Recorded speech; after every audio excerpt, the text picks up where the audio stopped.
Mariana, good to see you. One restaurant owner nearby reportedly said it sank in a matter of minutes. Do we know any more about what caused this accident?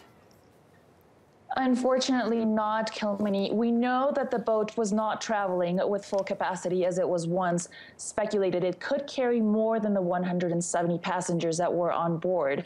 Survivors said that they heard a loud crack and that the captain asked them to move towards one side of the boat, which actually caused it to almost tilt and sped up its sinking. Apparently, the boat was quite old, but that's the case with most boats that tour around this popular touristy destination, this reservoir in Guatapé. Some of the residents, however, of this area have claimed that this particular boat sank about 3 months ago when it was docked, and that the owners fixed it so that it could continue functioning. But the authorities have not confirmed this account. They are still trying to find out what happened, and President Santos himself has sent Navy experts to aid in that investigation. What have eyewitnesses and victims had to say?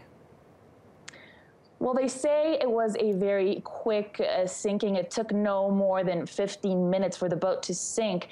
People who had private boats and rushed to the scene of the accident say that the passengers were desperately crying for help. They were climbing on top of each other when they saw the possibility of being rescued. And as a consequence, many passengers were physically hurt. Many were pulled out of the water unconscious. Now, there's also witnesses that say that the businesses, the people who ran these boats, they weren't trained in security measures. They didn't know, for example, how to do a simple CPR process, how to revive individuals. So they are definitely pointing at the possibility of neglect from the companies who ran these tourist boats. And of course, we know that some of these people were rescued, some swam to shore. But what is the latest on the search for some of the missing passengers on this boat? So to be very specific, 99 people were rescued immediately, and other victims, as you said, they swam to safety, and in total, 122 people have survived.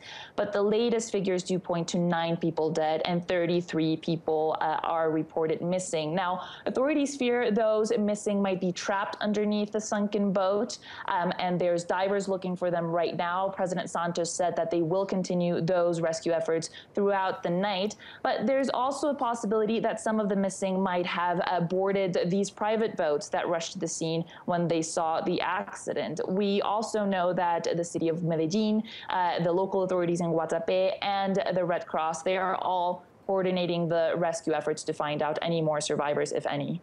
You mentioned that this was a very busy area, and of course we are talking about summertime here where a lot of people are out on the water enjoying some vacation time. Were people satisfied with the level of response so far? And has anything like this ever happened? This thing has rarely happened. Today, this particular weekend is a holiday weekend. Monday is a holiday in Colombia.